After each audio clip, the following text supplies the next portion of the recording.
Hey everybody, welcome back to Word Balloon, the comic book conversation show. John Suntress here. Very happy to welcome Chip Zdarsky back to Word Balloon. Man, I'm telling you, ever since I met him through Mad Fraction and their incredible work on Sex Criminals, I've been a fan immediately. Funny guy. I loved having conversations with him. The few times that we've hung out at conventions have always been fun. And really, man, Chip's the kind of guy, again, one of those creators that's like, can't we live down the street from each other? I'd be bugging him all the time. Maybe it's good that there's a couple thousand miles away between us and everything, so it's not as bad, or at least 1,000. I don't know. You know, I'm a geographical knucklehead, among other knucklehead things. But one thing I am sure of, Chip Zdarsky is writing some great comics right now for Marvel.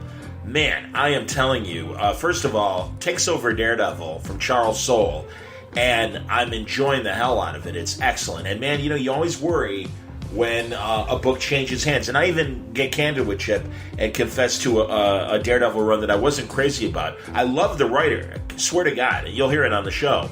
And I mean it when I say that. I'm a huge fan of this writer and a lot of other work. Not his Daredevil work so much. And I think a lot of it had to do with a specific event. But it might give you a clue of who and what I'm talking about. But regardless, Chip's doing great on Daredevil. And following in the same way that, Bendis did great on Daredevil, and then boom, we got Brubaker, another great run on Daredevil after that. Unbelievable stuff. Certainly Mark Waid and Chris Samnee, beautiful stuff.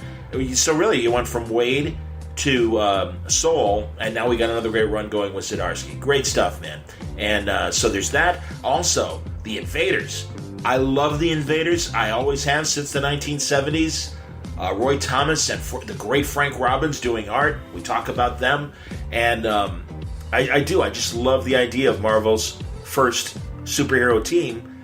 And always happy to see the Human Torch back, the real Human Torch. No offense, Johnny Storm, but Jim Hammond was first. And such an important part of the history of the Marvel Universe. And his counterweight, Namor, the Submariner, not only in the Invaders book, but the chief villain right now, as his former World War II allies have to figure out what the hell's the matter with Namor. Why is he being so crazy?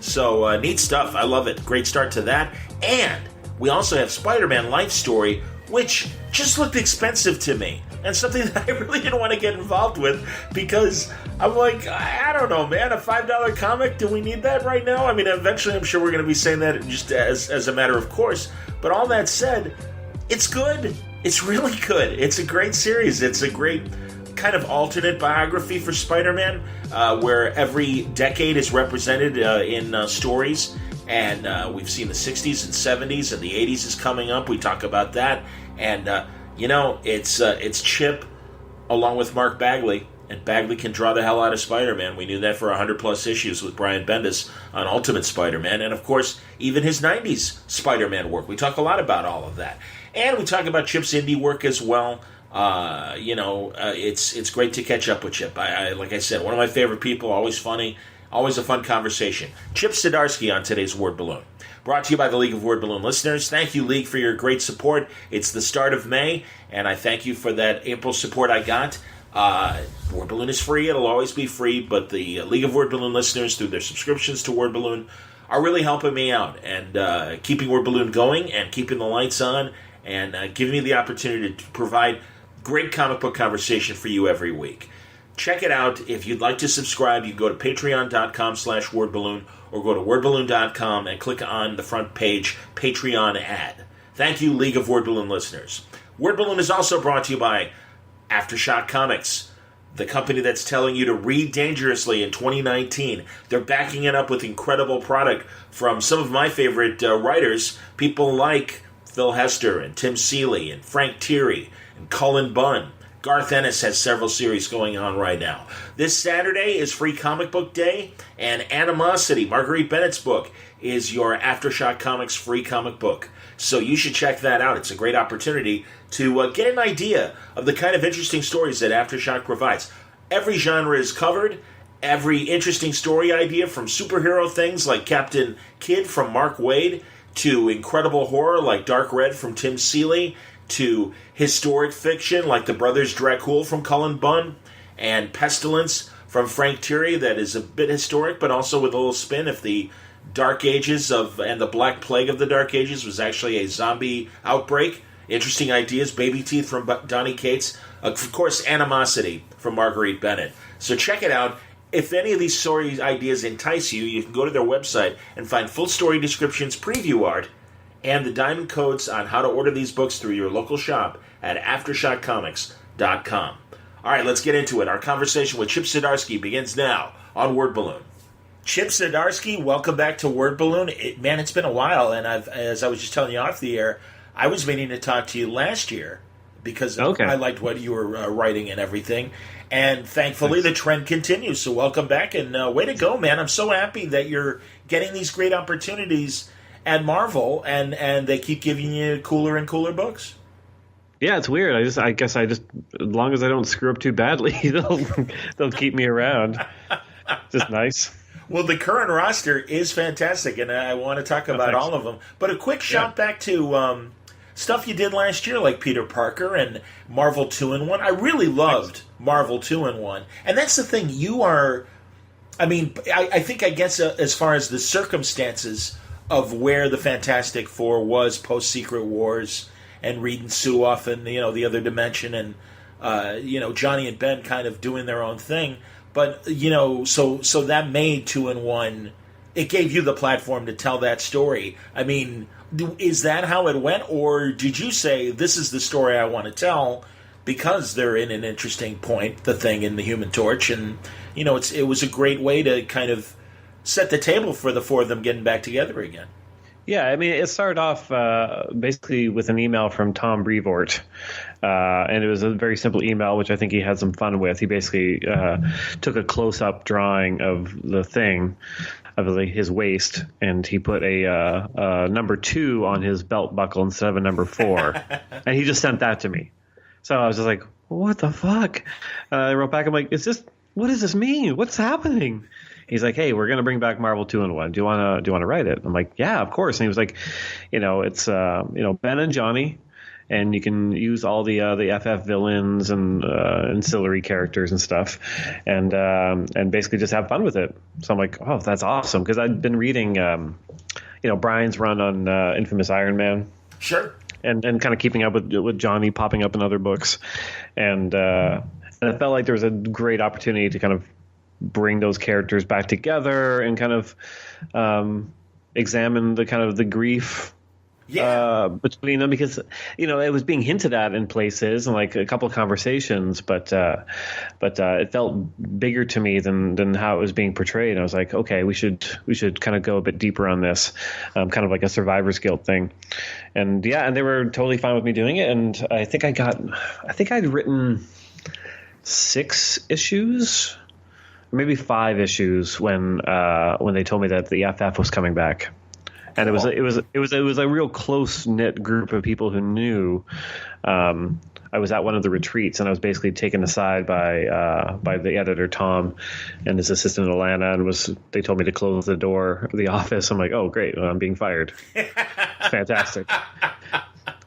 And they were like, hey, only like 5 people know this, and you're going to be one of them. And then he told me FF was coming back and Dan was going to be writing it. I'm like, okay, well, that's fantastic. I mean, no pun intended. It was like, as a reader, I was like super excited. But I'm like, well, I don't know what that means for my book. So we made sure during that retreat to kind of carve out some time where we all snuck away, and people were kind of like, where are you going? Where are you going? I'm like, oh, nowhere. And then I'd sneak away, and there'd be another closed door thing with Dan and the editors and myself, where Dan would just kind of like pitch me what he was doing for FF.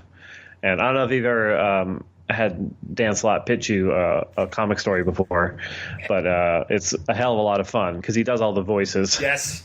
and his Thing voice is perfect. He's like, and then those guys down on Yancey Street, and I'm like, oh man, you were so into this. It's great.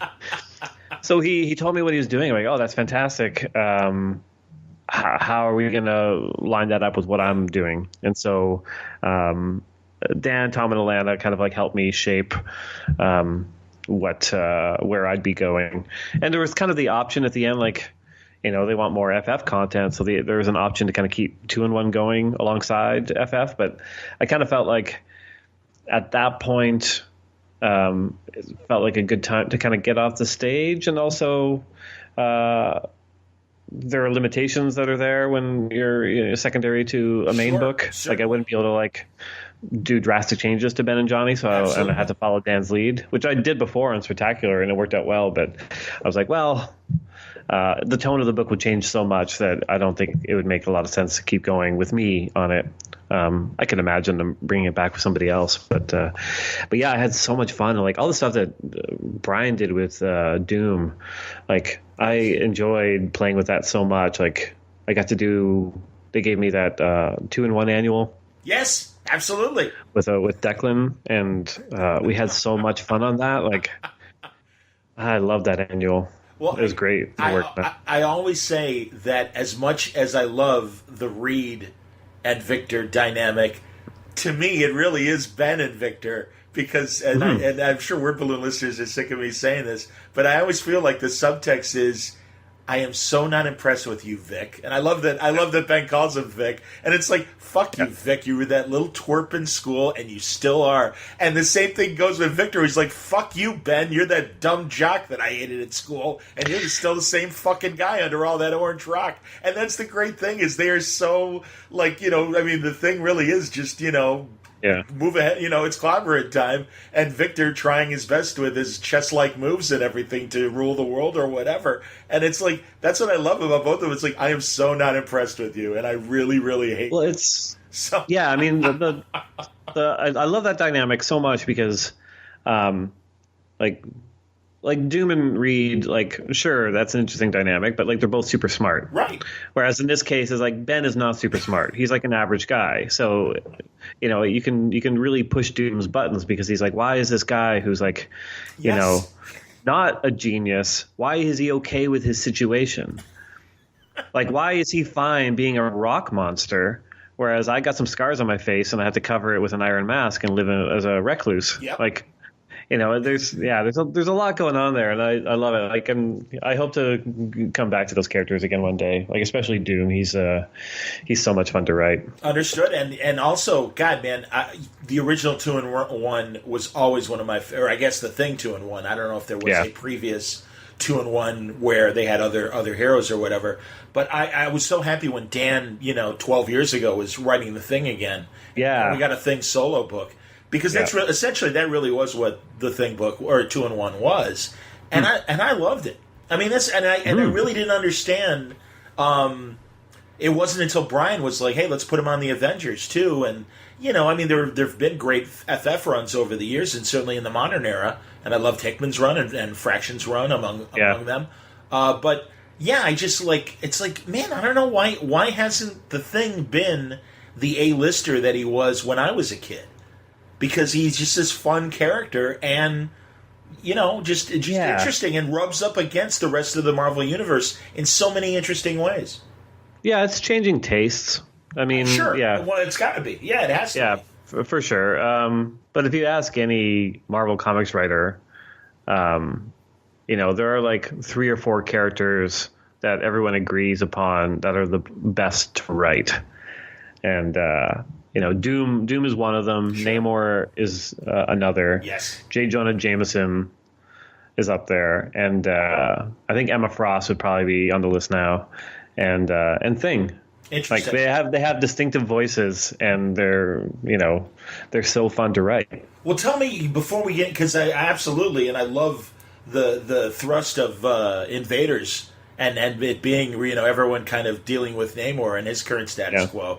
But before we get to that, tell me, because I get Emma Frost, I understand that, and again, we just talked about how much we love Ben and Vic, but, tell me about Jonah, because you're a newspaper guy, and how do you see Jonah? I mean, he's just so angry. Like one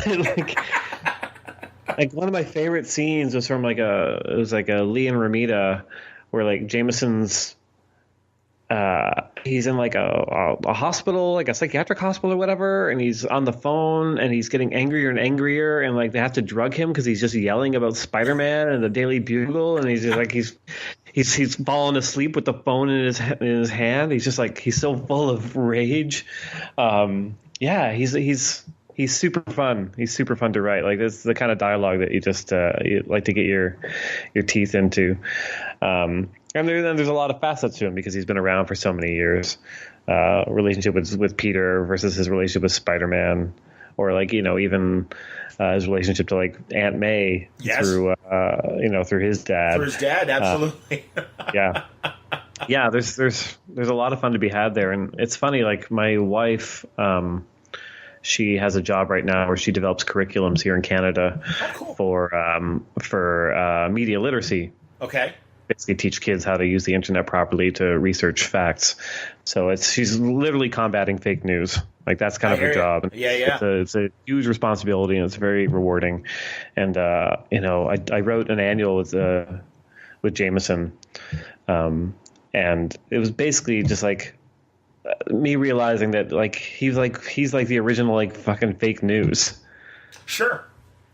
Like, because deep down he understands that like, Spider-Man's saving people, but he just hates him so much that he has to spin every story, and he just wants pictures of him that he can, twist and contort into whatever his editorial bias is. And yeah, that's fascinating. That's fascinating because he's still a moral character. Yes. Like, he's still a guy that, ostensibly does the right thing, but that blind spot and that need for validation is pretty fascinating to write. That's why it's always fun when he does do the right thing, and or the reverence he has for like a Captain America or somebody like that. And again, times when the chips are down and like you need somebody. And right now, during Secret Empire, that Jameson's out doing the right thing and everything. As I remember it, I thought he was one of those people maybe doing the right thing secretly, as Hydra was kind of spreading, and as it was. No, I really, it was your Peter Parker Spectacular was spectacular. It was excellent. It was very funny. Thanks, Absolutely, man. You get these guys. You get this world, and well, we may as well because we're kind of nosing around right now. That's thing. Let's talk about Life Story. Okay, yeah. Jesus, that's dude. And forgive me, but the comparison that initially comes to mind is those John Byrne Superman Batman Generations. Yeah. So was that like, well, first of all, how did this happen? Did you pitch this idea, or did they again come to you with this? It's one of those projects where I kind of had it in my mind since I started at Marvel, and I would write these kind of large pitch documents, and I think I'd shown a couple of editors before. But the initial idea was to do a book about the whole Marvel universe. Like, I was kind of picturing like a giant 12-issue kind of maxi series where we'd split it up like maybe every 5 years an issue. And I kind of wrote out like kind of how I thought it would go for all the characters, and what was at stake in this world. And when it landed with Tom's office, his big note back to me was like, okay, who's our focal character? And at that point, I think I had it as Logan and Reed. Like, okay. Those two seem kind of like the interesting characters I could follow along, because Logan doesn't really age like everyone else, and Reed would be kind of like, the smart guy, kind of looking at the world events as they unfold. So I played it out that way, and in my pitch, and touching upon all the other characters, and Tom was like, I think we just need this to be like a character. And like the heart of the Marvel Universe is Spider-Man. Like, just do Spider-Man, see if it works. If it works, we can do other characters. We can do whatever. But I think you need focus. And he was absolutely correct. Like, I was a fool to think I could do like the Marvel Universe throughout the decades. Even in 12 issues, it would have been impossible. Like, there would just be no through line for anyone. Even as it is, like I find it extremely challenging to work on this series, even though it was my stupid idea, because it's so much. Like, I basically reread all of Amazing Spider-Man up until I'd say maybe like I think I stopped around 650. I was around there. Jeez. At that point, like, I was like, oh, I actually remember all of this very clearly because it's not that long ago. Sure. So why am I doing this? Dan's run. Yeah, exactly. Well, but Dan's run really started in, like, was it the 400s or the 500s? When did... Because I know Straczynski did 500, I want to say, where we got that great moment of Doctor Strange bringing Uncle Ben to life for a second for him to say, you're doing good stuff, kid. Don't worry about it, you know. Yeah. Like once Brand New Day hit, yes, I was like, oh, okay. Like I remember this like super clearly. I read almost all of the JMS run as well when it was coming out, but there were still things in there I wanted to refresh you on, especially the Civil War stuff, which was awesome. Sure, absolutely. But anyways, like so I had to reread it all, and I kind of took notes as I went based on the decades, just to make sure there wasn't anything I was missing. Like it's not like I'm trying to cram everything into it, but I want to make sure like maybe there'll be subtle things that you can weave in, and to make sure that, you know, especially with the 80s stuff, because that was like my period. Okay. I wanted to make sure that the things I thought were important were still important.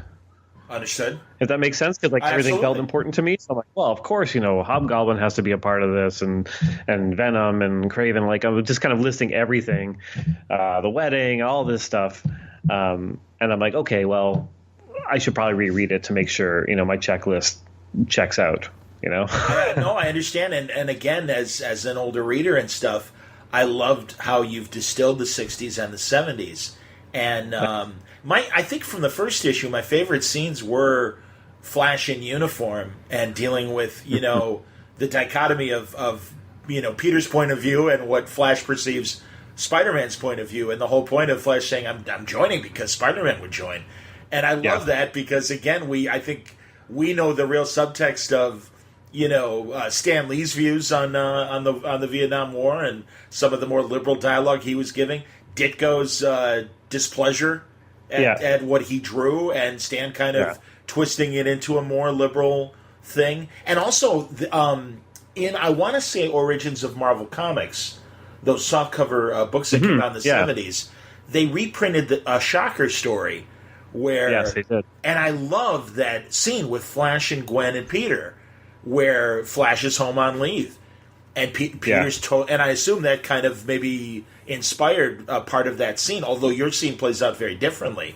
But like, during the original run, like he comes home a few times, you know, in uniform, and there's no real debates about the ethics of the Vietnam War. Like I think Stan Lee like played it pretty safe. I think it was kind of revolutionary to just have a character actually engage in something like that. Sure. Like, it was a bit later when they kind of reveal, you know, Flash's future wife and stuff that happened during the war.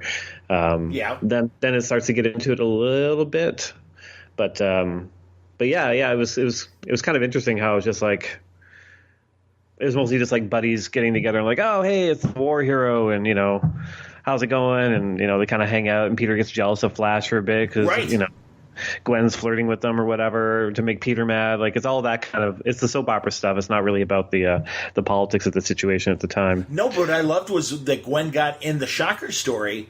She's like, hey, you know, this guy's out there putting his ass on the line in war. What the hell are you doing, Peter Parker? And storms off. And it's like in that classic kind of, like you said, soap opera way where there's the, you know, the over image under Peter of Spider-Man. And it's just like, but all right, I can't tell her what I really do, and it's that frustration of being painted in the box, and that was in the original story, but again you twisted it and you made it like you know that Peter was cool to Flash and realized, hey, you know something, I was a jerk, I'm sorry, you know. It's fun playing with, like, there wasn't in issue 1. There wasn't a lot to change because real time was happening during those comics. Yes. So you kind of had to, like, going into this, I kind of had like a few kind of rules that I had in my head. Like I wanted to make sure that like, kind of major events still happened within the decades, but you kind of have to twist them around what would happen in real time. And I wanted to also make sure that like there were no considerations for trademark or character protection. I understand. Like like I could have it so the characters, maybe, disagreed about the Vietnam War because Stanley probably felt like he couldn't back in the day, because Spider-Man was a going concern. He didn't want like picketers. Sure. So I'm kind of looking at it from those angles as well. Yeah, it's been tricky. Well, the stuff with Norman was great too, and I love them in the bar. Thanks. And Thanks. Yeah. I love the menace of him. Like, and yes. Bagley drew the hell out of the scene Yes. too. Like, he does such a great Norman Osborn. Agreed, absolutely. And then too in the 70s with the Jackal and Gwen and this alternate history. That's why it felt like in the best ways, Generations and everything, where we really are watching Spider-Man have this alternate life. And and it's great because the twist, of course, the bitter irony of what happens in the 70s and the Jackal, and again that man, I don't know, that Marvel, when I read that story, it was in Marvel Tales, the reprint issues, and it's funny. Yeah, same here. Okay, there you go. And Art Baltazar, that was the first time he ever read it too. And yeah, man, it's such a heartbreaking story, and I like what you did with it as well, and you found a different way to give us a heartbreaking story. Yeah, it's a thing where, like, spoiler alert if anyone hasn't read it. Well, that's why I wanted to keep it kind of like, but it's cool. But like the things that happened in the 70s have to happen, like, to kind of keep with my weird internal logic for the series. But how they happen can change. So that was kind of the thing. Like, everyone knows, there's a tragedy involving Gwen. I think that's not a secret. Right. So how do I present that in such a way where it's not exactly the same, the kind of cliche stuff that kind of we keep going back to in the comics. But it was it's been interesting because I grew up in the 80s and was reading comics during that period, so I didn't know a ton about Gwen Stacy growing up. It was only later when I kind of went back and reread the originals that I got to kind of understand the character a bit better. But it's poor Gwen. Yeah, man. No, absolutely. Well, and also great to see like Reed Richards age and be a more senior citizen, Mr. Fantastic at this point. And I honestly, man, I love these changes. They're always fun to see. This is kind of your own like what if Spider-Man, basically. Yeah, totally. I love the What If brand and those stories, but the problem has always been that there was never enough space to tell those stories. Like, even if you reread all the old What Ifs. Oh, you think so? Because honestly, I felt in the original, I agree with you when it comes to the second series and truly even the subsequent specials. And I've even told people like Bendis and stuff, I'm like, it's just not enough, man, because at least it felt like in the original What If run, they were over like at least 32 pages, or if not 40 pages. They gave them more room to breathe in the original one. Yeah.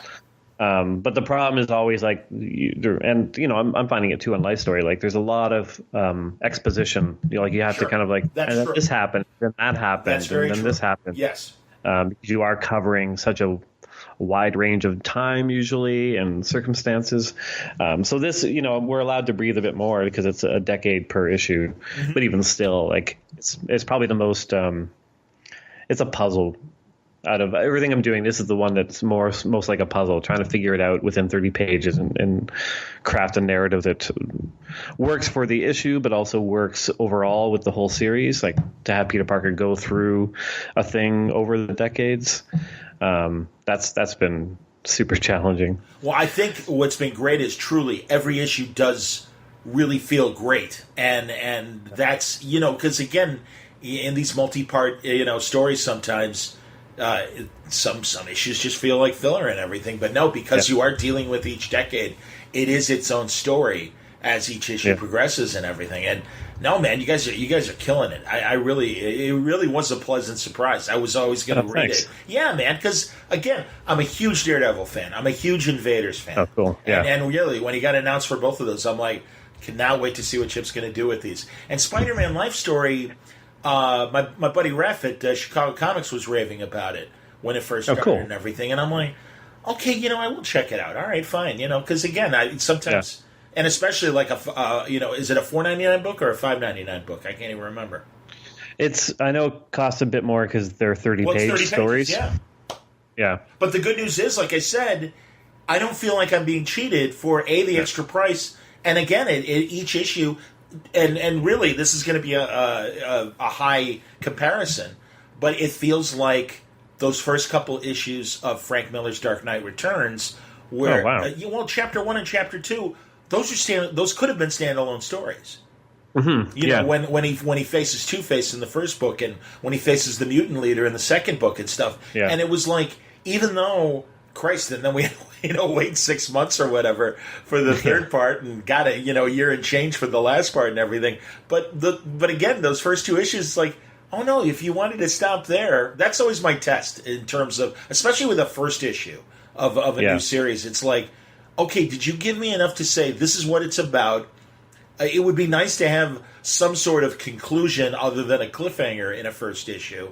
And again, I think you achieved that in this. But yeah, each issue really does. It's like, wow, that was a really interesting look at how the 70s could have unfolded for Spider-Man in a different way, or the 60s. So, and I'm psyched with what you're telling me about the 80s, because right now the teaser cover, I assumed it was going to be Kraven's Last Hunt kind of material. Who knows? Well, and you mentioned...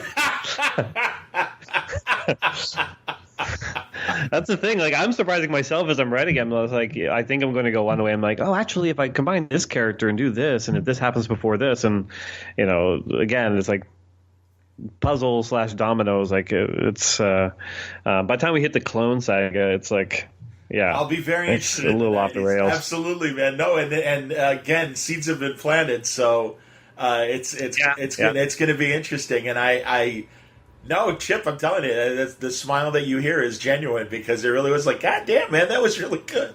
So, thanks. Absolutely. I'm super, I tend to not, I don't read reviews of my work. I understand, yeah. I definitely don't search it out. Some people just at me on Twitter or whatever, but people seem to be enjoying it. I'm like, the next couple of issues, I'm actually curious as to what people are going to think of them, because they are kind of batshit crazy, like, because so much happens. Like, it's absolutely the anti-filler of comics. Like, I'm cramming as much as I can into the 30 pages. The Clone Saga stuff was super tricky, but it's funny in my original pitch. When I hit the 90s. I kind of wrote out what I was thinking for the 90s, and involved like Clone Saga stuff. And again, the editor is Tom, and he's like, no clones. I'm like, what? He's like, I worked here at Marvel when the Clone Saga was coming out, and he basically was saying he has PTSD from it, and he's like, there's no way to do it. I'm like, well, let me give it a shot, and I sent him what I was thinking, and he was like, all right, that works. Good. I'm like, if I can win Tom Brevoort over, I feel like I can win over the general audience who lived through the Clone Saga. Because Bagley was drawing during the Clone Saga as well. Have you ever talked to Bagley about all that? Which I totally forgot. Like, I was, because I mostly just read his stuff on Ultimate Spider-Man. Sure, of course. I tapped out of buying and reading comics when I went to college, and that kind of coincided with maybe the first year, I'm going to say, of Clone Saga stuff, which I enjoyed at the time because I think it started off pretty strong. Yeah. But I never really revisited it. Like, once in a while, I'd pick up an old issue in a back issue bin, and it would be confusing because I hadn't caught up on the 100 issues that the Clone Saga, involved. But I reread it all because for this project, you got to. And I'm casually rereading, and then all of a sudden I pick up one, and it's like, artist Mark Bagley. I'm like, oh, holy shit, that's so weird. Like, I'm reading this for a comic that I'm writing for Mark Bagley. Yeah, no, you know what? I've poked him a little bit just about like working with the variety of writers that he did kind of during that period. Bendis and he was basically like, I'll tell you stories over a beer sometime. I'm like, all right, I am going to take him up on that. It's it's crazy the longevity of his career, and it's because he keeps pushing himself. He's amazing. Like, he truly is. It's given me like a new kind of anxiety that I'd never had before, because he produces when we started, he felt like he was behind, because once he realized these were 30 pagers and stuff to becoming a monthly, he was like, oh, I better catch up. I'm like, oh, you're probably fine. But he was like doing like 1.5, 2 pages a day. Wow. And they would fully penciled. Like, wow. I kind of assumed that they weren't, like, at this point, like, you kind of get used to the shortcuts and what your inker is going to do. But he fully pencils. And so like every day I'd wake up and like check my mail, and there were like another page just waiting, if not like 2 pages. And like I just started sweating, because I'm like, how am I going to keep up with them? Because this is such a research heavy, intensive book. Like, my scripts for them require almost like a second script that precedes the final script, just to figure it all out. And I was just like so worried, because I pride myself on not being late, and I never leave an artist in the lurch. And I was so worried that the first one I was going to leave in the lurch was Bagley. But I am proud to say I have stayed ahead of him, and I got issue 6 in while he still had another 10 pages to draw 5, and I'm done. That's good. That's good, man. No. He did not beat me. Well, that's good. That's good to hear. And truly, man, he and Kevin Maguire, I think, of the current artists out there, they, as we said before, they can carry emotion through their art in such great ways, and you really do feel what the characters are feeling when you see their faces. I'm working with the third guy who does that right now, which is Butch. Goddamn right, man. Well said. Absolutely, man. No, it's on Invaders, right? Yeah. Well, his stuff is just unbelievable. I've always been. He's so good. Oh God, yeah, man. Even I loved when he and Wade were doing Ruse at CrossGen.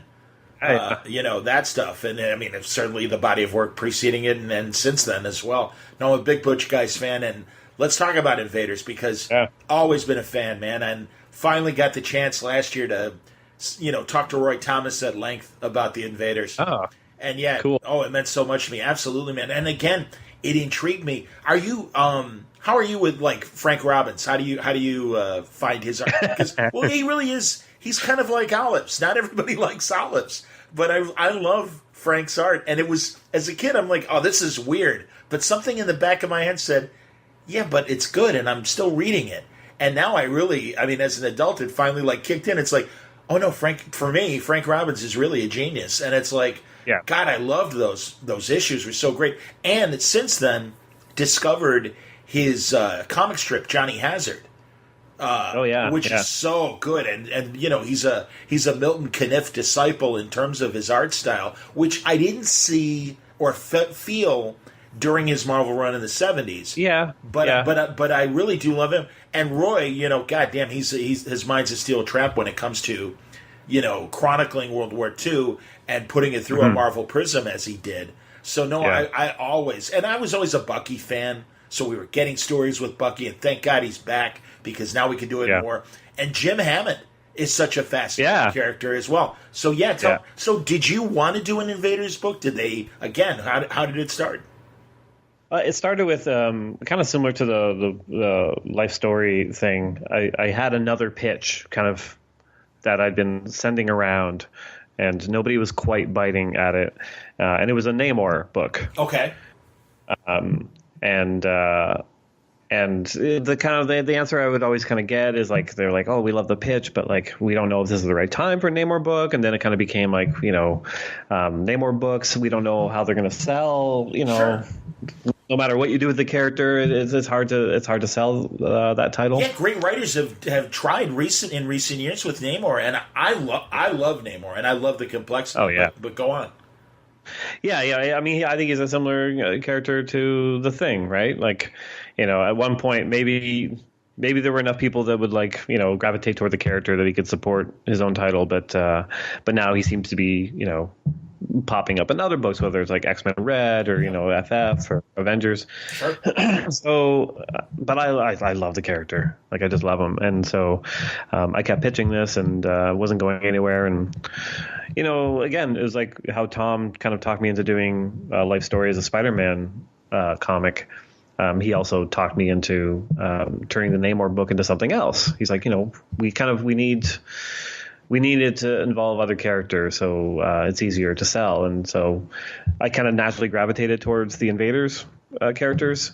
And then I realized, well, oh, great, now I'm writing an Invaders book, and I don't think that sells any more than Namor. Honestly, Chip, I was wondering that because, again, old fart syndrome, like I've just been, saying about Roy and Robin's run on the Invaders. I absolutely loved it. I cheer every time Marvel tries to start a new Invaders book. When Chuck Austen did it back in the early 2000s, when James Robinson did it. Yep. And I loved the stuff they did with Toro, too. Where's Toro, for Christ's sake, in this? That's a lot of people are asking me that question. My thinking was, I was trying to make this as easy to access as possible going into it. Because Spitfire should be showing up as well. I suppose. Absolutely. You could bring Union Jack, certainly. Exactly. There are various iterations of the characters around. Sure. But my thinking was I wanted to keep it as tight as possible and not as confusing. And I think 2 fire guys. And is one too many. Yeah, and also, to start with, and also like Toro, when he's not on fire, looks like Namor, looks like a junior Namor, because he's got black hair and he's usually in the bathing suit and everything, and it's like, at least back again in the Frank Robbins days, and he isn't anymore, but they gave him pants. Done away with that, but so my thinking was like I wanted to kind of set the scene a little bit before I start kind of bringing in other Invaders characters, but Toro features in upcoming issues. Excellent to hear. Is it doing okay? I mean, there's a lot of great books when Matt was doing the Defenders. I'm like with Terry Dodson. I'm like, this book is great, and we hit issue 12, and it was like goodbye, and I'm like, oh, okay. And then, I hope this is going well, and I hope you're able to, at least get, at the very least, a second arc out of it, let alone, I want it to be a successful ongoing. Well, yeah, I mean, there's for sure a second arc because I'm writing it right now. I figured as much, okay. I don't know anything beyond that. I hear you, buddy. Yeah. Because I don't look at the sales numbers, so I have no idea. I have no idea how anything's doing it. The only what kind of feedback? The only kind of like thing that lets me know that we're doing all right is when all of a sudden Marvel's like, "Hey, we sold out. We're doing another printing." So I know issue 1 of Invaders sold out, and we did another printing. I don't know about number 2. Okay. But Daredevil's been pretty regularly selling out and going back to various printings. So I'm like, oh, okay, that must be doing well. But I've never looked at the numbers. The only sometimes it'll just happen. Like I'll come across the numbers in like a news item. Like I think when I did Spider-Man, like the Peter Parker book. That launched really big, so it became a news story that the numbers were good. So I couldn't avoid it at that point. But yeah, for the most part, I feel like it doesn't help me on any level as a creator to know the numbers or even to really read the reviews. So I just kind of plug on in my studio by myself. Well, I understand, and we'll get back to the story itself. Again, this what I've always loved is Namor, sometimes hero, sometimes villain. But it always seemed like when it came down to the core Invaders, they above and beyond anything else, these, again, this band of brothers kind of mentality of, nobody knows what we dealt with except for the guy next to me in the foxhole. And that's what I always loved about the Invaders. And especially Jim Hammond, the original Human Torch, Captain America, and Namor. And it even, at their biggest, scariest moments, that Namor would, still have this begrudging respect for Cap, but even more so, Jim Hammond who, God, they were the original hero villain, and I mean that classic first grand issue of Timely Comics, the huge fight that they had over Manhattan, Fire and Water, that everybody pitched in on from an art standpoint to get that mammoth book done in time when they pitched it on a Thursday or a Friday, and Martin Goodman's like, great, I want to see it on Monday morning. and all the everyone's heard the great stories about all 20 artists getting together in an apartment and guys sleeping and drawing in the bathtub and just drinking and drinking. Classic comics. Yeah, cranking, exactly. Classic Golden Age, man. All these boozers cranking out pages and creating such an epic story. But that's the thing. No, I'm always sad when Jim Hammond kind of slips through the cracks and we don't see him for a while in the Marvel Universe. Because obviously, he's like, as important as Captain America in the Marvel Universe, but, in a DC Universe counterpart way, he's like, Green Lantern, Alan Scott, Jay Garrick, and really the original Golden Age Superman and Batman, where it's like, no, Jim Hammond is a first Marvel hero. And you want him around, and you want him to still matter in every decade and everything. And I've loved, when they've brought him back in Heroes for Hire and the various things over the years. But yeah, I do. I mean, I love Johnny Storm, sure, and I love the reinvention of Human Torch through Johnny and everything. But yeah, just Jim Hammond's, and again, being an android and stuff, and you touch on all of it and really give life to what was always, I think, there in subtext in terms of the dynamics between the major Invader characters. And now to have this great conflict of Namor's out of control. Jim and Steve, Jim tells Steve, hey, you and I are the only ones that can really talk this guy off the ledge right now. Yeah, and it's I think the heart of it is, they want to help, their war brother. Yeah. But also, is that the right thing to do? Right. Like when somebody, is clearly working on a weapon and is clearly unhinged and could strike at any moment, it's sure. Is that the time to kind of like try and talk him off a ledge, or is it time to like shut him down? Yeah, shut him down. So we've got Tony Stark in there saying let's shut him down. Right. Well, and also, can you shut him down, because Namor is one of the more powerful Marvel beings out there, and I mean that is the other thing is as strong as Steve is. Namor can eat his lunch if he needs to, and the safety is off. And the same goes with Jim Hammond, I think. Yeah. I've had a couple fight scenes where it's like, oh yeah, like it's actually really hard to write a Captain America Namor fight scene, because Namor can just like toss him across the room as he's done in your book. Wipe the mat with him a little bit. Absolutely, man. No, I honestly I love. Again, we're getting the real dialogue where these characters have no choice but to face each other, and it isn't just subtext or a random panel or a random sequence and stuff. This is all about their inner dynamics, and also these civilian characters. Now, were they your invention, or are they part? I mean, I did see that some of them were mentioned in previous Namor books over the years, both the 68 series and some other series and stuff like that. But I had never known about the father, Nate Randall Peterson. Yeah, Randall Peterson, exactly. Nate Peterson's father and everything. This Army vet that served with the guys and was kind of a civilian invader, as you call him in your book.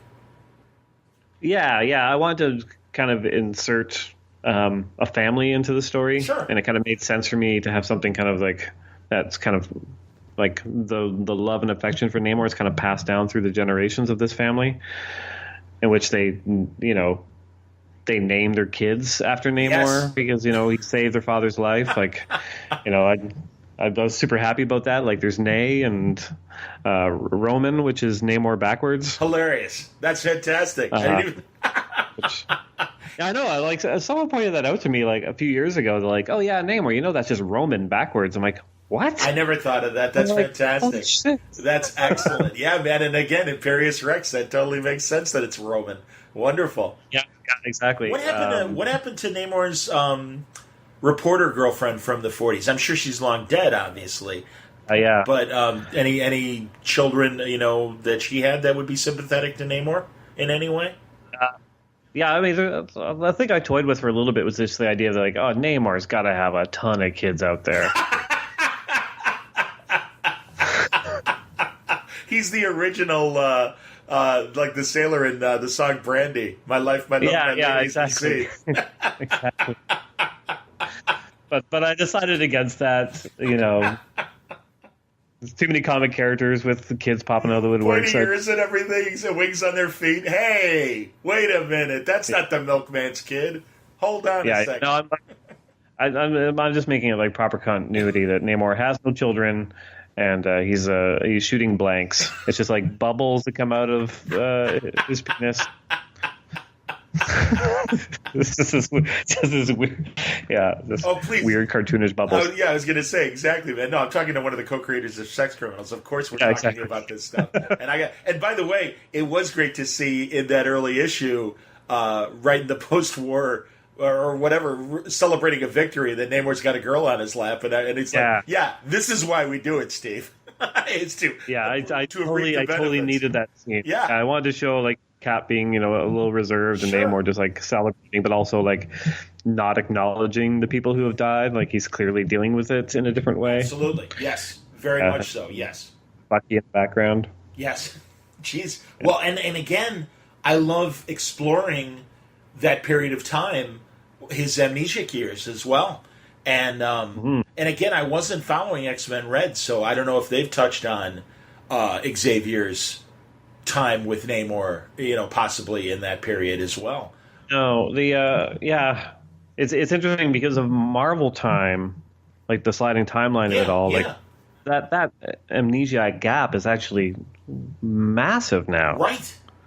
Like it's so like back in the day, it was like 20 years, 15 years, maybe. Yeah, if that. Yeah, like almost nothing really. Yeah. And now it's like, well, no, it's like what, like 60 years, like 50 years. Like it's all the the illegitimate children of Namor that are floating around. I totally understand. So there's a couple things there. Like I didn't want to mess with Roy Thomas's kind of original kind of machinations behind that. Like the serpent crown that from Destine that did in his brain. Yes. So that I kept that intact in the issue 4 kind of flashback stuff, and Tom was kind of like he wanted to make sure that stayed intact too, because it's Roy Thomas, you don't want to touch his stuff really, and so I was like, well, but would that have him amnesiac for that long of a time? Like to wander, alone, like why wouldn't anyone notice him before that point was up? And so I added the extra bit of Xavier and his mind fucking. Sure. Kind of to set him off again, and to give him some time to form bonds with the Petersons, kind of the human family that kind of is his lighthouse in a way. Absolutely. Because I love a Namor that like has some empathy for surface people as well. Like there's this great drawing Butch did of like Namor like nuzzling a baby in issue 4, and I'm just like, oh man, like we don't see that, like having actual affection for a child and stuff like that, which I think is important to kind of remember that characters can have those sides to them as well as is off the deep end kind of war Namor. Absolutely, and then again, it adds to his complexity and makes him more three-dimensional.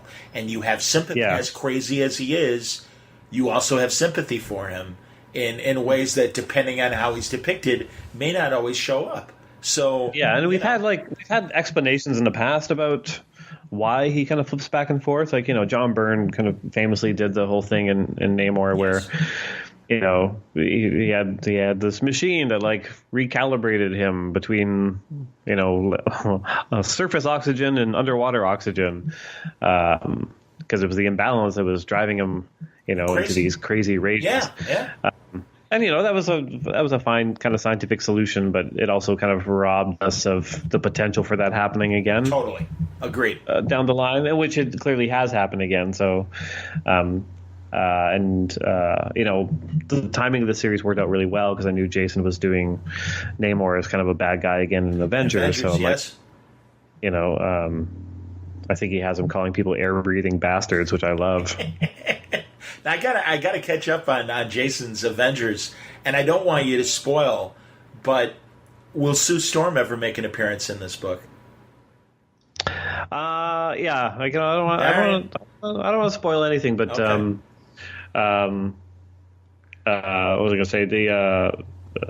You should definitely check out Jason's Avengers stuff. It's Okay. it's a lot of fun, but the Namor stuff is super fun. Yeah, He's got him just as over the top badass fighting Roxxon.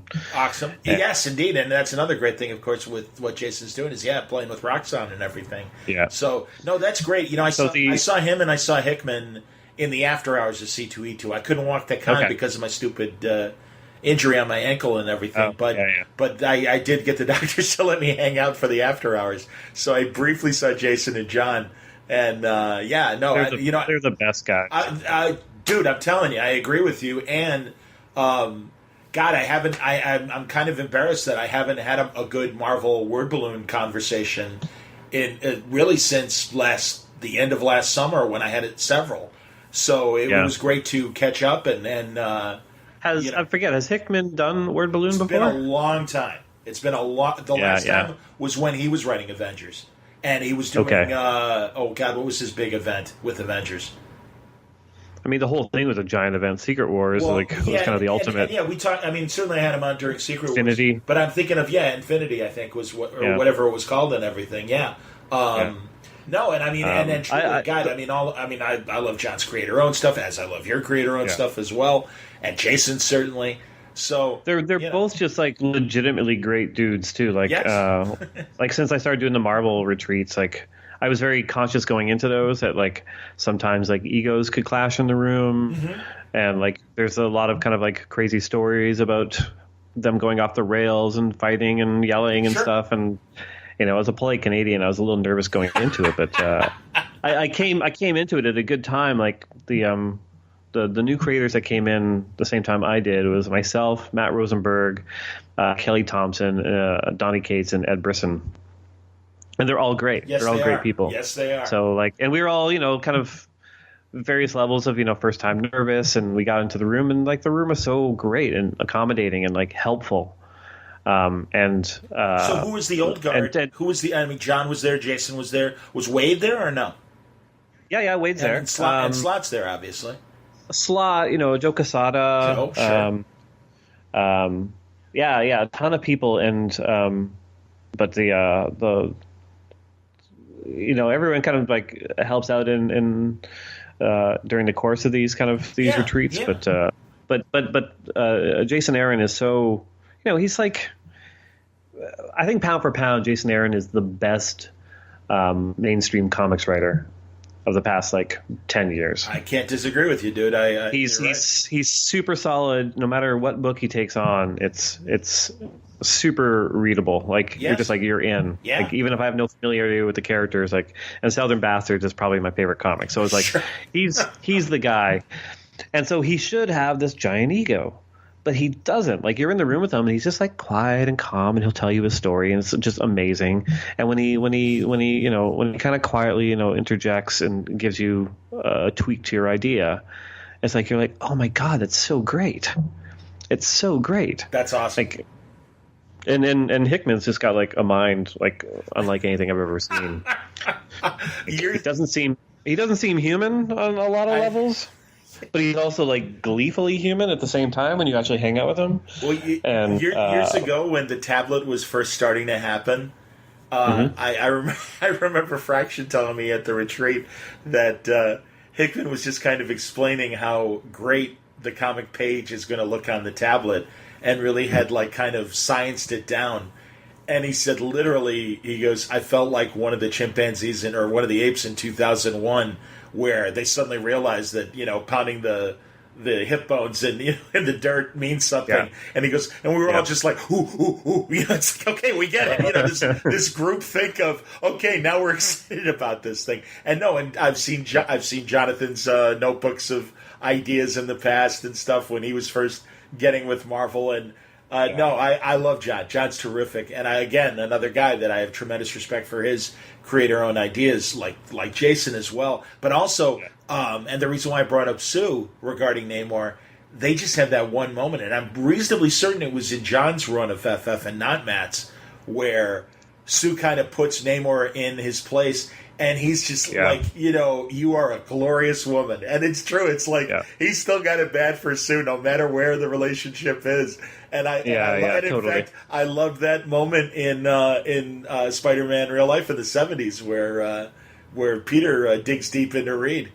And then gets the little slap and stuff like that. So, again, what if territory? Because we know in that what if issue where Spider-Man joins the Fantastic Four, Sue leaves Reed for Namor and converts her body to be Atlantean so she can live underwater and everything. Yeah. So that's the thing. And again, it's they have this very interesting relationship that it's kind of like Superman and Lois, where Namor shouldn't be interested in this Earth woman, but or surface dweller, but he is, and he absolutely is. Like he loses it with Sue, and not in a gross way, but just in terms of she is so impressive. I can't help but fall under her spell. Yeah, good stuff. I love that dynamic. Yeah, Hickman did some really great scenes with them. Yeah. So no, man, it's a great story, and does it end with issue 5? At least the current problem, or does it continue on through the second arc? Issue 6 is the end of the first arc. Okay, cool. And right now, as of now, the second arc is 7 through 12. Cool. Where we kind of see the fallout from everything. It's a lot of fun. It's great to see these characters back together again, even as adversaries. Yeah, and like the mix of art on the titles between Carlos and Butch has been like a godsend. Like Carlos is great; he's super detailed, he's super fast. Butch takes a bit more time, and it's a totally different style, but like really matches the tone of the flashback stuff. Sure. So is it the same inker that's inking it all, or how are they? How are they? They ink themselves. They ink themselves. Interesting. Okay. Yeah.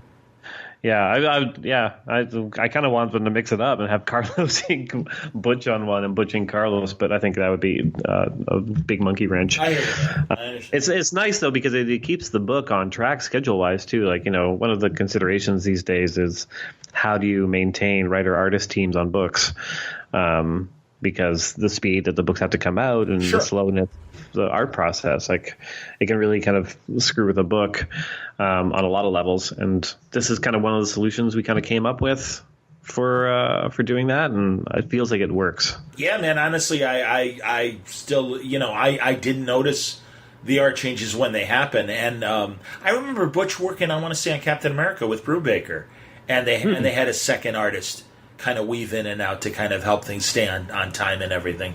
And again, I don't remember if it was the inker or the colorist that when I asked, they said that's who's keeping it kind of consistent and everything. But again, with flashback scenes, it is easier to do that too. Yeah, because I think was it Paul Mounts that was doing the colors on Cap? Probably, but I think it was Frank D'Arma was maybe inking Geis. And I forget who the alternate artist was at the time. I can't remember right now.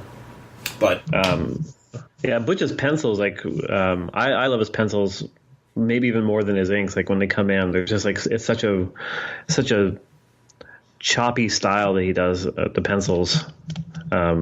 If anyone wants to see his pencils, like go to his Facebook page because he posts all the process stuff, and I find the pencils to be just beautiful. I'm gonna have to do just that. Really lovely. That's great. That's great to hear. That's excellent, man. Yeah, they kind of feel like chicken scratches with purpose. Like it's super interesting. Cool. No, that's fantastic, man. Yeah, really, as an artist, I guess you really can appreciate all the different people you've got drawing these books for you and everything. And I mean, that's always been the case. Quinones as well, back in Howard the Duck days and everything too. Yeah, I think it's a double-edged sword. I think for the artist, like on one hand, I think maybe my scripts are easier for the artist to draw because I'm usually good at visualizing if it works or not on a page. Like I don't think they have to like kind of reverse engineer and kind of figure out a better way to do it because my script has failed them on some level. But the other side to it is I probably give more notes than most people, especially with the newer artists.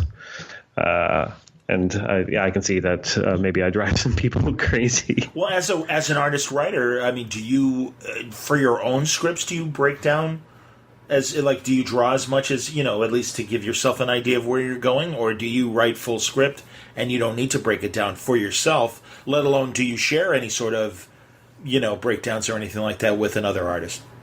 The only thing that I've done like kind of a full issue of where I kind of wrote, drew, and colored in the past couple of years has been my final issue of Spider-Man.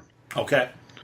Which I still wrote it full script because I wanted to show the editor exactly what I'm planning. Gotcha. If it was just for myself or like creator owned or whatever, I wouldn't need to do that. I could just like write down some notes and some dialogue and kind of go for it. But for me, like the most important stage is layouts. So I'll spend a lot more time laying out the book to make sure it works before I dive into pencils. Okay. Which I think there's I probably notice this more than a lot of people, but I feel like layouts are the thing that a lot of people kind of fall down on in kind of modern Marvel DC comics because they're so excited to do like the big cool shot and that they forget how to sequence a story. Sure. And like and how are you helping the emotions here by making this a giant character shot? Like what's the right call here? Yeah. So I probably give too much feedback to the artist, and I'm sure some appreciate it more than others, and maybe I should curb that. But it all depends on the artist. There's some artists where I'm just like, oh, okay, yeah, you fucking nailed it. So. Kagan McLeod when we were doing Captara, like I don't think I gave him a single note. Like he gets it. He understands like composition, where dialogue's supposed to go, flow, acting of characters, focus. Like he's super dead on with stuff like that. Would you come back to Captara at any time? Because that was such a crazy off the wall Zdarsky. Yeah, no. I'd love to. I mean, I sent issue 6 script to Kagan almost immediately after issue 5 was done. But I think he just kind of found himself in a situation where he's like, oh, man, like comics is a lot of work. And it was hard for him to get his head back into it. Okay. Where you can do illustration jobs and make more money for less work. Yes. But we see each other every week. We play squash every Tuesday night. So I saw him again last night. And that's great. We've talked about it again because it'd be nice to finish it. Like, there's a story to tell and people bought it and they keep asking me for the rest of it. So I think what I have to do is I have to like kind of rework what I've written before and kind of condense it so we can tell a proper story in 3 volumes instead of like the 4 or 5 that we had kind of outlined. Okay. Just to kind of take the pressure off Kagan. Sure. Like in his mind, if he knows there's only like, another 10 issues to go, then he can do it. But if he thinks there's 20, like something clicks in your brain, you're like, oh, that's a hill that is impossible to climb. I'm with you. So yeah, it's on my work list right now to kind of revisit that and figure out the best way forward. Because I love that book, and Kagan is, I think, one of the most talented comic artists alive. His stuff's so fun and fluid, and his action is so great. Like he's immensely creative, and I want to see more from him. So I think this is the best way to do it. That's great, man. No, I'm glad to hear that because Captara was a very crazy book, and it'd be great to see more of it. Definitely. Well, are we okay for time? Yeah. Okay, good. Yeah, I'm good. Okay, excellent. Because so am I, and obviously we haven't gotten to Daredevil and Sex Criminals yet. So Daredevil. Yeah. I'm really glad you're working with Cicchetto because I've always been a fan of his when he was doing The Punisher with Rucka. And it's great. It's great to see Frank show up in this Daredevil story as well, and also the way you left things in issue 4 that Frank's got the mascot. I always love when Frank really goes off the deep end. The same with when Cap was presumed dead, and he kind of reworked the Punisher outfit into a kind of a Captain America outfit and stuff. So, and also just, again, I think Matt and Frank's relationship is always fun to watch in the right hands. Because I do, I think Frank does think of Matt as a potential, well, you're just like me. You're one step away from being like me. Yeah. And Yeah, no, like go ahead. I love those classic stories, the Punisher DD kind of confrontations Yes. and the moral quandaries. So I knew I'd have to like check that box kind of sooner rather than later, and it lined up really well with what I kind of have planned for Daredevil. So I treated Punisher in that issue. The touch of Holden Caulfield from Catcher in the Rye, like constantly calling Daredevil a phony. Yes. Okay. Fair enough. Absolutely. Yeah, and yeah, just that kind of calm demeanor that he has. Yes. Psychotic. I like playing that up. Psychotic. Yeah. Absolutely, man. Well, and so where's Matt's brain right now? Because honestly, I love what Charles did with Daredevil, and it is always like you always hear the announcement of, okay, now so and so is taking over, and usually it works, and we go into an interesting direction. But every now and then, a great writer gets Daredevil, and I don't know, it doesn't click right, or at least it doesn't click right for me. But that hasn't been the case in a very, very long time.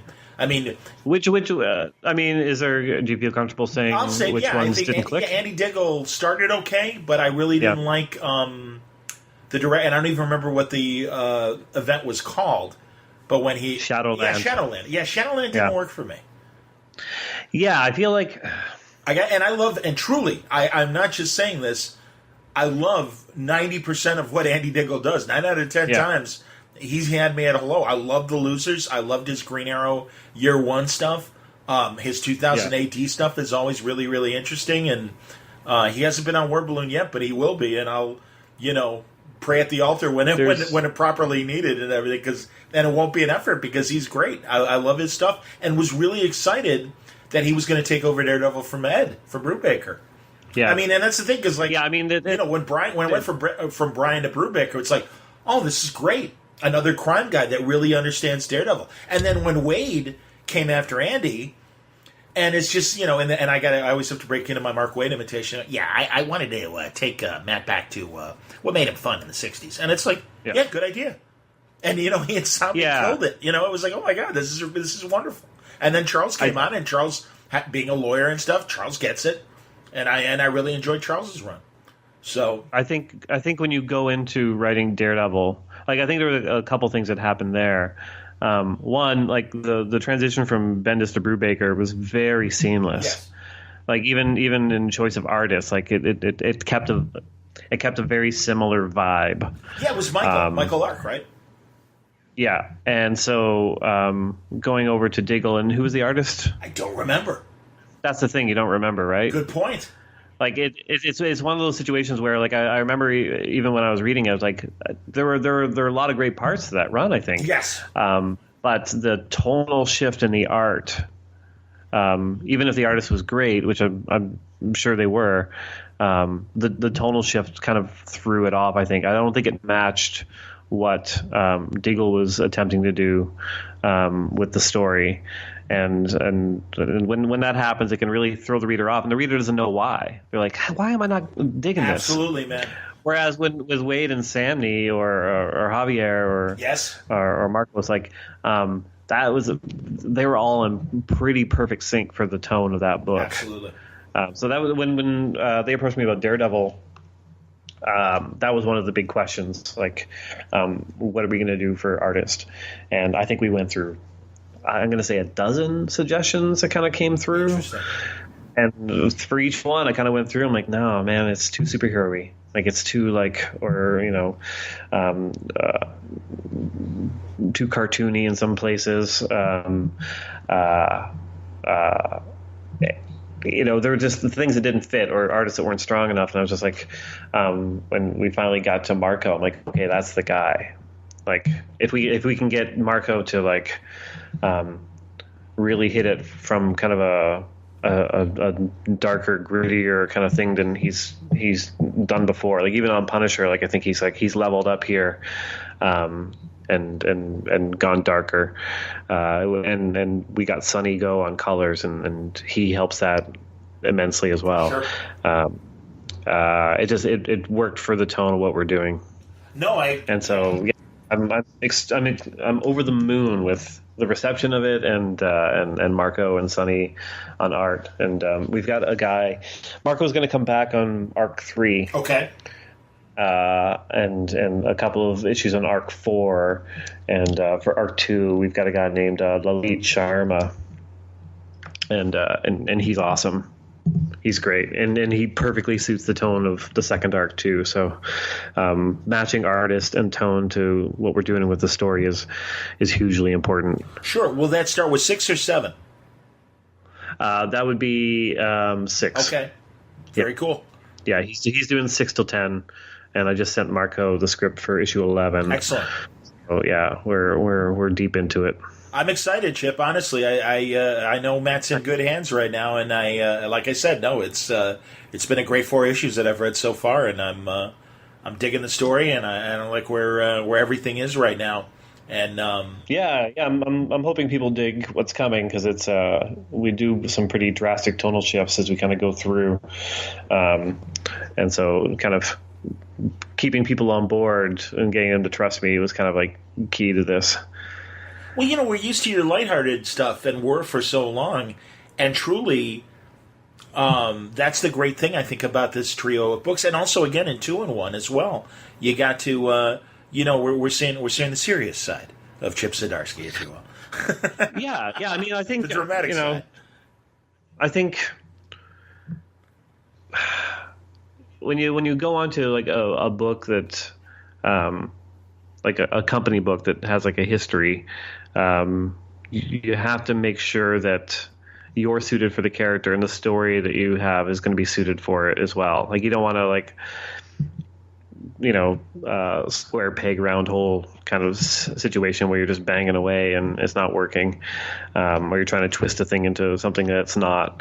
So it's funny when they offered me Daredevil and I said yes, and I kind of came up with my story idea when I went to the retreat to pitch it. I think when people in the room were like, "Oh, and now it's time for Chip Zdarsky's Daredevil pitch," I think they were expecting something different.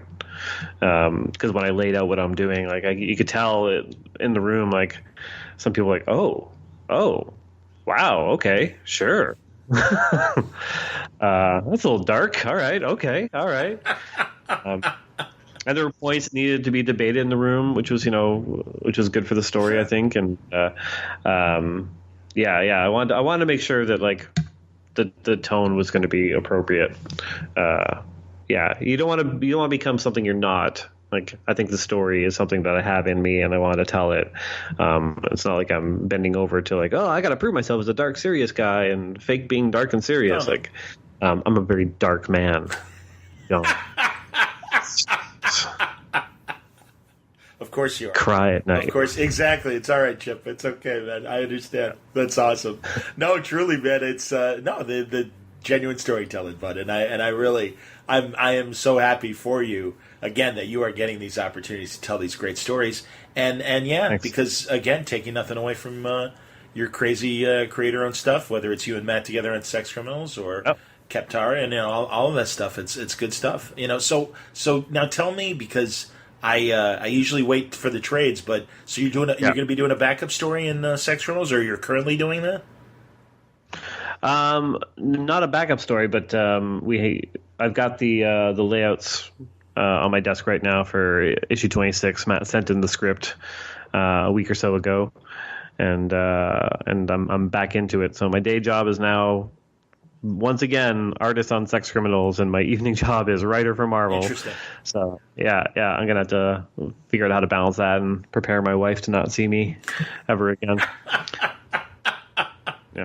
I understand. That's all right. Yeah. So how far along? Yeah, I was gonna say how long do we have to wait till 26 comes out then? No pressure. Don't get me wrong. I understand. No, it depends on how we want to stagger it. Like, you kind of want a few in the can before you solicit again. We've only got 6 more to go. You're wrapping up by 32. Interesting. Or 30? 31, yeah. Okay. I was told there'd be no math today, but okay, that's fine. So because we're wrapping it up, there's a lot of kind of character storylines to wrap up, and so Matt's spending more time on the scripts just to make sure that everything lands right. I I'm hoping within the next couple of months we'll actually have like solicitations happening again to take us into the final stretch. But it just depends if everything lines up or not. That's excellent. Any movement on developing sex criminals for other media? I don't know what you're talking Of course about. not. Never. No, the public news. The public news was that we signed the deal with Universal for a TV show, and there's still stuff happening. Okay, that's really all I can say. Matt's writing away on scripts, and there are people involved and places involved, and it feels like there's going to be another announcement soon, which would be nice. Okay.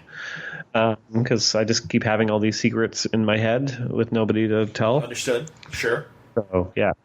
I just get the kind of the updates like everyone else for the most part, like because I'm not a part of it. So it'll be nice to actually have most of this out in the open again. Well, and I'm so happy for he and Kel in terms of their relationship with Universal, and they're really getting great opportunities to write and develop and provide the occasional television script and develop their own ideas as well. And again, the injury has kept me from seeing Captain Marvel, which I will see as we're recording this. It's a day or two before Endgame comes out. So I got to see both of those, obviously, and I got to see Kel's cameo in Captain Marvel, for Christ's sake. Yeah. So that's cool. Well, and honestly, like, call yourself a fan. Well, I know, shame on me, exactly. And thankfully, them being neighbors to Bendis and everything, Brian always gives me the Matt and Kelly Sue update as far as how they're doing. Yeah. So no, I'll and I'm psyched for Matt and some of the DC stuff that's coming up. And I know Brian said that talked about Matt's involvement with Leviathan and Jimmy Olsen, and I love. I just love the direction that's already started for Jimmy, and I can only imagine what Matt's going to do with Jimmy. And I've seen some of those preview arts where you've seen the various incarnations of Jimmy from the Silver Age, Turtle Boy and Vampire Jimmy and Wolfman Jimmy and all that. It's super fun. It's one of those things for like, I don't know, like 6 months or whatever. I just keep getting texts from Matt with like fun Jimmy Olsen bits and like little bits of art. It's like, oh my God, it's so good. I don't I'm like missing the gene or something that produces jealousy. I hear you. Okay. I'm never jealous of anyone, but I'm starting to get that. Because I want to draw that Jimmy Olsen book so bad. Honestly, I was, and I see all these Steve Lieber pages coming in, and they're so great. I'm just like, God damn it, that's my fucking book. And you've met Steve obviously at shows, haven't you? Oh, Steve's the best. He's such a great. He really is. He's this great, giant, quiet, sweet guy and everything. And I love Sarah too, his wife. She's terrific. Yeah. So no, I'm a big fan of that power couple. Absolutely. But I understand because, I kind of am like, I could see Chip drawing this and everything and taking nothing away from Steve. And I was going to ask, actually, if you're, are you Marvel exclusive or would you be able to guest and do a Jimmy thing? There's a couple interesting things. I am Marvel exclusive, but only for writing. Excellent. And I told them back at, like, when they were doing up the contracts, I'm like, look, are you sure you don't want to, like... throw in some art in this deal because you might bite you in the ass. I don't have any Turtle Boy pictures that I've been like doodling or Elasti Lad and all that. My favorite was Caveman Jimmy, and he brings the Beatles to the caveman civilization. Oh, yeah. So of course, of course, and Ape Jimmy, Gorilla Jimmy was cool too. Wearing the checked sport coat and having the old fashioned flash camera and stuff, and wearing the hat. So good. Good stuff, man. You're killing it. But so I'm exclusive for writing, not exclusive for art. But I don't expect DC to be banging on my door for artwork. Well, how about now? You mentioned to me, have you been doing covers as well, or I'm sorry, say it again? Have you been doing covers as well in terms of any mainstream? Covers? I mean. I was doing a bunch of covers for Marvel, and every once in a while, like for Archie or various publishers. Oh, sure. Yeah. because I really enjoy doing them, but I'm starting to say no now because Sex Criminals is back. Sure. But yeah, and I'm doing the covers for Life Story as well. What's Life Story again? Forgive me. The Spider-Man. Oh, excuse me. Of course. Hello. Yeah. How you doing? Yeah. Wake up, John. No, Yeah. Well, those are great, and truly, I like the spareness of them or the sparsity of them as well. And they do have an iconic image that you get into the book, and it's like, oh, okay. And I mean, sometimes it's obvious in the case of the pumpkin and Norman and everything in issue 1, or was it issue 2? It was issue 2, wasn't it? Disco Ball Pumpkin. Yeah, absolutely. It's one of those cases where my illustration diploma finally came in handy, because all through the 3 years of that course, they just kept hammering home, find things to synthesize, to illustrate articles, this meets this meets that, and as soon as I realized the Disco Ball Pumpkin Bomb combo, I'm like, oh, it's like a gift. So great. It was excellent, man. Absolutely, very funny. Yeah, I couldn't figure out what to do for the 90s, though. It was easy enough in the other decades, but the 90s, this will be interesting. What's the? Yeah, well, the cover's out there now, and I just avoided any 90s reference. It's just a clone thing. But, I kind of figured it'd be a clone thing. So there you go. Yeah, because we were discussing it.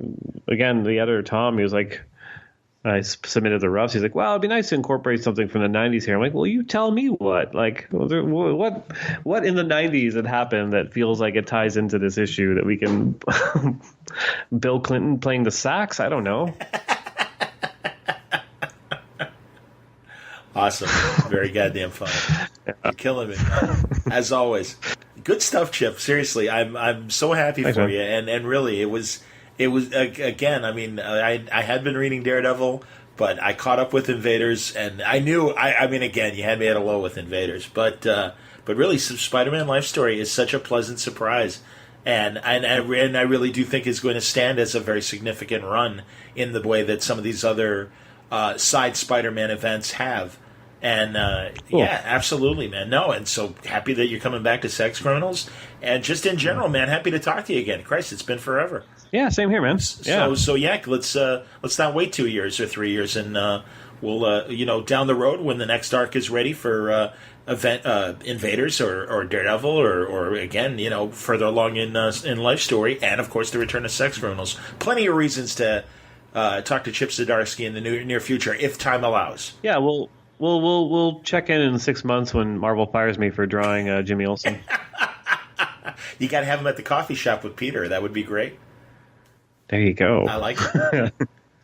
All right, bud. All right, man. Yeah, that was great. All right, here, let me stop it. Nice going, bud, as always. Cool, thanks. You too. My pleasure.